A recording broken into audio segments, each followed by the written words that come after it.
Steve, when the pandemic hit, it seemed like the anti-vaxxers exploded. Mm-hmm. It was like throwing gasoline on a fire. And I'm curious, I have a few questions for you, but I think the main one is, should we, as critical thinkers and as skeptics and as science enthusiasts, should we debate these anti-vaxxers? And if yes, how? Yeah, the debate, right? This has come up again because, Joe Rogan challenged Dr. Peter Hotez, who's a vaccine doctor, to debate RFK Jr. on his show, right? Because he had RFK Jr. on the show, and he spent 3 hours spouting misinformation and utter nonsense and conspiracy theories. A lot of people criticized that, debunked a lot of what he said. Dr. Hotez was one of them, who said that that there was a lot of crap on there. So Rogan challenged him, and Hotez so far has refused to do the debate, and so that led to discussion. Is it a good idea? Should we debate anti-vaxxers in a public, live public forum? Mm-hmm. So it's a complicated question actually, but let's break it down a little bit.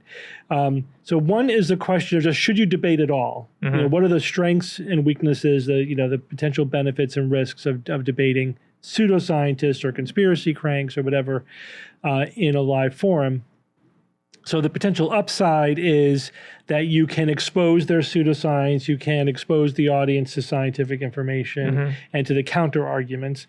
But there's a lot of downsides, and depending on the details, they will tend to overwhelm the positive side. So a live debate format is favorable to good debating rhetorical techniques, not necessarily good information. It's kind of naive to think that in a debate that the person who's correct is the one that's going to win. Right. That's not how it works generally. Also, the live format is actually favorable to pseudoscience and deniers. Why because is that? For the big reason is that it's a lot easier to throw out misinformation than it is to correct the misinformation.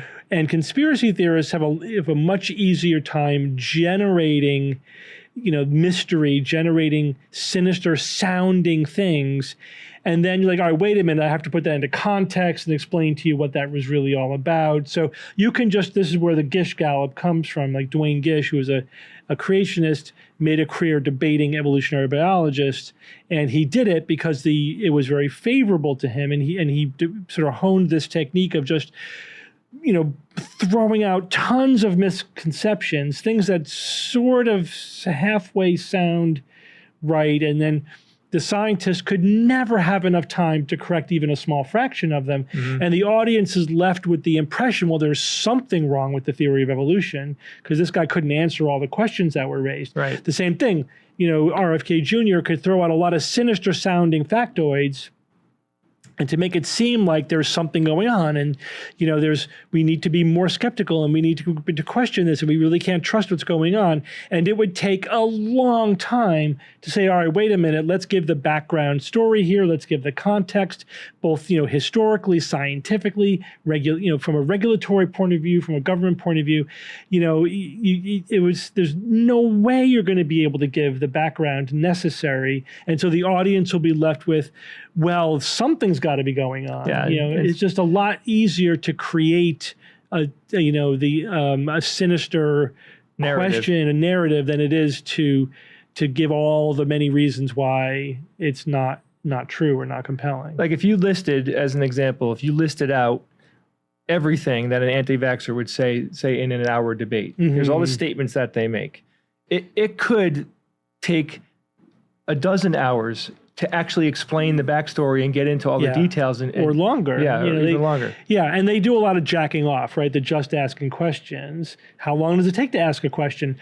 10 seconds. How long does it take to answer the question? It could take 10 minutes. Yeah. So it's an inherently asymmetrical situation. So as a default, at baseline, the answer should be no, in terms of debating. Is that the live debate format is not a good one when it's science versus pseudoscience or science versus denial. A written debate format where you could actually check references and have links and focus on specific elements is much better. Right. Even there, you can get out of control very easily.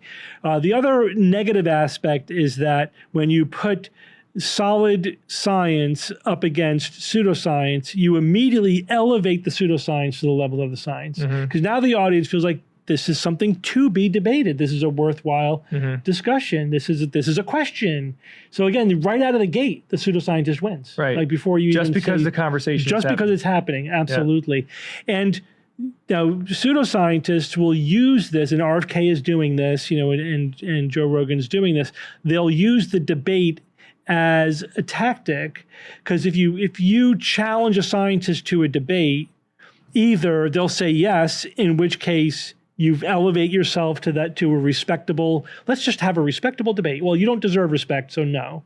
But if they say yes, then they win because they're now on the debate stage with the scientist. And if they say no, they say, what are you afraid of? Clearly they're hiding something. Course, yeah. So it's a win-win for the pseudoscientist, and it'll lose-lose for the scientist. The best you could do is what we're doing right now, which is explain why this is not fair, it's not appropriate. This is just, a tactic that's used. It's not how good science is done. It's not how these questions get resolved. It's not a good format for public education. It's actually way more likely to misinform than to inform. So again, the default answer should always be no, unless you have a very good reason to say yes, is what I would say. A couple of things that concern me is, one, I've seen live debates with people who are definitely qualified, right? Because you shouldn't even think about going into a debate if you're not fully qualified, meaning what they're going to bring up. Right. And you have the answers already memorized, because you can't wing it. But I've seen people who you would think, oh, they should have no problem being able to handle this debate, and it usually does not go well, so I agree with that. And the other thing that concerns me is that when you're debating somebody like this, they're bringing their crowd with them in the room. Like if it's in an auditorium or whatever, they're going to fill it with their people, and the audience is going to be on their side, and that's detectable by the viewing audience. And Dwayne Gish did that a lot as well. This always happened with the audience packed with evangelicals. So you bring up a couple of points. So let me dissect them a little bit. One is, who should debate? Like, when are you qualified to engage in a debate? In this context, where you're debating science against somebody who is a denier or a pseudoscientist or a fringe scientist or whatever, you need two separate skill sets, arguably three, but at least two. First, you need to be a topic expert on the science itself. Like you really need to understand the science inside and out. Second, you need to be a critical thinker and a skeptic. Being a scientist alone is not enough. And this is where I think a lot of scientists fall into this trap. And this is, again, what Dwayne Gish did, is he debated scientists who've never debated a creationist before. And they think, well, I know evolutionary science, I know the biology, so I'm good, right?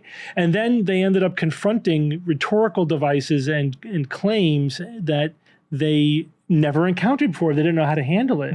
They've never been on the receiving end of this, like conspiracy theories. So you need to have the skeptical chops as well.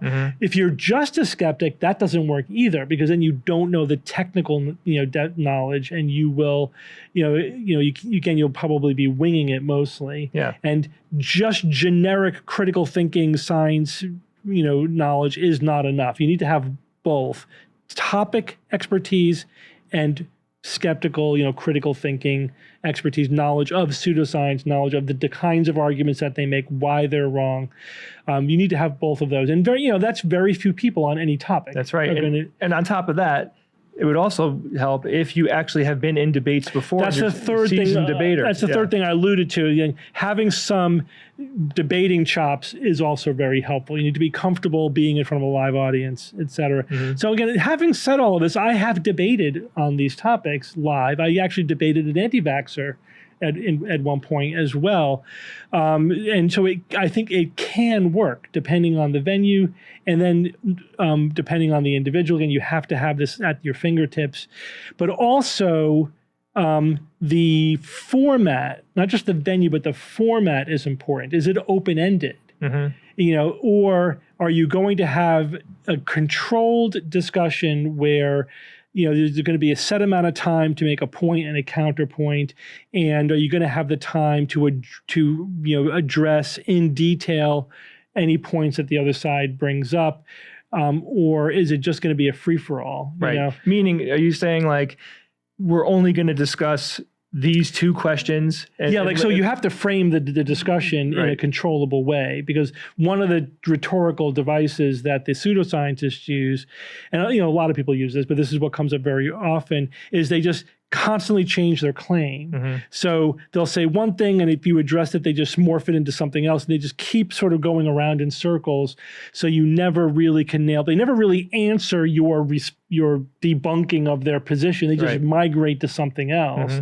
They just do like, well, what about this? Well, what about that? And they could just endlessly do that. Again, you're never going to have time to claim it all.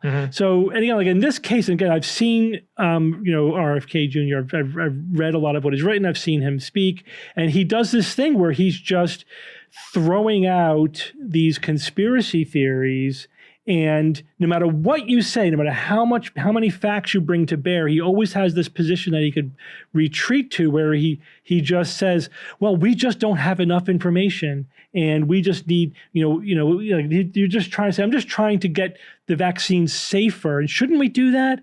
And again, you have to explain risk versus benefit and what the thresholds of evidence are. Like, you need all this background in science and medicine in order to be able to put what he's saying into context to a lay audience. He can make it sound very reasonable. Sure. And then you end up with, he sounds right. And if he's concerned about it, maybe I should be concerned about it or whatever. Meanwhile, what he's saying is demonstrable bullshit. His recent appearance on Joe Rogan, for example, they were bringing out the mercury in vaccines causing autism stuff, which was debunked 20 years ago. And the argument for that has only gotten worse over the last 20 years. That's sort of asked and answered. We've researched it. The mercury was removed from the routine vaccine schedule in 2001, 22 years ago. The anti-vaxxers, were predicting, once you do that, autism rates are going to plummet. It's going to happen any day now. And they've been saying that for 22 years, and it never happened. And they just keep making more and more ridiculous statements, to try to rescue that. Well, it's still in some flu vaccines, which nobody gets anymore. So it's irrelevant. And also they said, well, look, as the mercury dose increased, autism increased. But now it's decreasing. Even if it's not 100% gone, it mostly is for most people. But even if you say that, maybe there's somebody somewhere is getting a multi-dose, flu vaccine with some thimerosal in it, which has mercury. Yeah, but the dose is massively reduced. You can't make an internally coherent argument about it. One guy even said, there's mercury from crematoriums and China are wafting over, and that mercury is exactly replacing the mercury in the vaccines that was removed. I mean, it gets like absurd, the kind of lengths they go to try to rescue this mercury hypothesis. It's been disproven. Let it go away. The fact that RFK is bringing this up in 2023 just shows you that he's immune to facts. He's immune to science, but that's not what he's about. Right? All he's got to do is just create the impression that there's something sinister going on, that there's something unknown going on, that we need to be more careful or whatever. You can always appeal to the unknown. You can appeal to unknown risks. You could always say we need more evidence or no risk is acceptable, whatever. And it's unanswerable. You know what I mean? So when you get to his level, right, when you're an anti-vaxxer that is immune to facts, is immune to new knowledge, immune to changing their position. That's a very, very dangerous thing that you're dealing with at that point, because you're never going to get anywhere in the conversation you're having. You're essentially talking to the audience at that point. You're not talking to the person you're debating. You're talking to the people watching and listening, and that's the point. He is never going to relent and go, okay, I didn't realize that study happened, and change his position. It's going to be the same position forever for him. Yeah, and then you could say though that your job in a debate is not to convince the other person; it's to convince the audience, right? So that would be the answer to that. So yes, but all the things that we've already discussed about, it's not really a good venue to get that information to the audience. And The other thing is that you're not dealing with an intellectually honest, fair actor on the other side, right? So again, there's that asymmetry.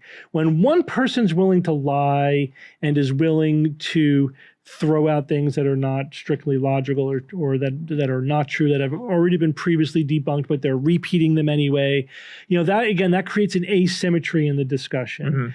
Now, if you have a discussion between two scientists who have different opinions, that's different, where they're both following by the same rules, right? They're both playing by the rules. They're both intellectually honest. They just have a different interpretation of the evidence. That's useful. I think that's fine. Yeah.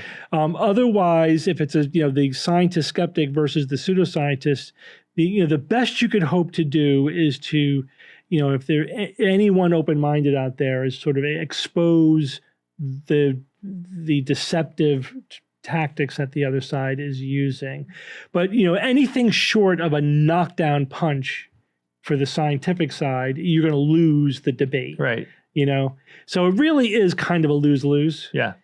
Usually, again, I have debated in very specific, carefully chosen venues before, and I think I've done well in all of those venues. But mostly when people challenge me to debates, what I say is, because you don't want to give them the "I won't debate you" rhetorical things, then they'll say, "What are you afraid of?" That whole crap. Is say, I will be happy to do a written debate with you, with these rules, Yeah. You have to have just limit, like at least you have to say, like, we'll do this, like 3 backs and forths, and you have to have a limit on the length of each article, because otherwise they'll send you a book that they've already written. So then, and that's because then once they lay out all their claims, then you could dig in to each one. Even then, it could. You also have to say, we're going to confine it to this topic, and if they stray from that, that's the other thing, is that you have to have some moderator or some rules. So if you send something that goes outside the rules, it doesn't get published. You have to change it to fit the rules. So they just can't keep bringing up new topics that you could never get to. So you have to basically prevent the Gish Gallop. Right, you have to prevent the ever-morphing, changing claims that they're making. And you have to make sure that there's enough space so that you could bring a sort of definitive evidence to bear on specific claims. And then when you do that, it's very instructional, and I do think that's a much better venue for the scientist. But that is only achievable by a very small number of people. The average person, the average skeptic or critical thinker out there should probably just veer away from the debate and don't do it. Oh yeah. When in doubt, man, don't do it. And you have to go in with your eyes wide open and appreciate all of the pitfalls when you're debating somebody who doesn't really care about the truth. You have to be extremely, extremely careful. Yeah, I mean, I've been a skeptic and critical thinker now, 25 plus years.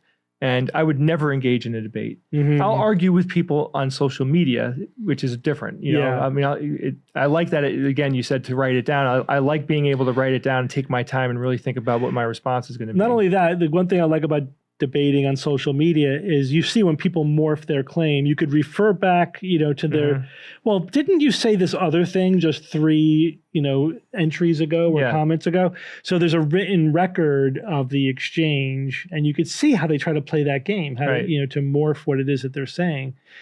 So yeah, I think there's a room for discussion. Obviously, we want to just have a free exchange of ideas. I do think that even the debate itself is a problematic format. Again, it only works with people everyone knows what they're doing and in a very controlled format.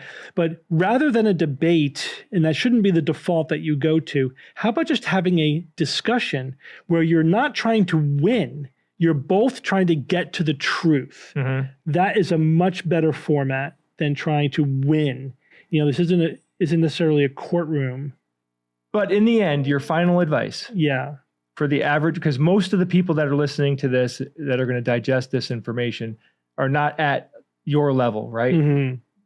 You're saying, think about what you're doing, and 99% of the time, opt to not engage. Yeah, don't engage. Well, I'm not saying don't engage. Don't do a live debate with somebody who is like challenging you to a debate because like they, want to promote their pseudoscience. Okay. Right? That's really what we're saying. Got it. It's fine to engage. Again, I think that you should try to say, to take the approach of, all right, you don't think that global warming is happening. I think global warming is happening. How could we resolve this? What information would resolve our disagreement? What is it exactly that we are disagreeing about? And then you try to narrow it down to, well, let's just say, can we focus on one specific claim? Like, is the Earth warming? Let's just focus. Let's not answer the big question. Let's just answer one question. Yeah, and that seems And reasonable. then what kind of evidence would it take to show one way or the other? So I always try to do that, like with any kind of interaction. Like, wait, what are we talking about here? What is the one thing that we need to get to? Are the ice sheets melting? Whatever. Let's come up with one specific claim as narrow as possible, and then let's look at the evidence for that claim, and then go from there. But like, if you take a big, broad topic, like vaccines, or global warming or whatever, then you give them the room to do the gish gallop, right? And you can't do that. You're never going to get anywhere. It's like we say, don't wrestle with pigs. You're just going to get dirty, and the pigs like it. Right. Yeah. It's like, pigs like it. Yeah. Yeah. So they are sort of choosing the venue and the format that's favorable to them, and then challenging you to that format, and then dragging you out in front of their people. Yeah. Right. Dragging you out in front. In front of, with a moderator who's friendly to them, with an audience who's friendly to them. And it's a win-win for them. It's a lose-lose for you. But you have to know also even how to say no, without just feeding them, more, like rhetorical advantage. Exactly. All right. So there it is. I right now, I will publicly say I will not engage in a debate probably for the rest of my life. There's no reason.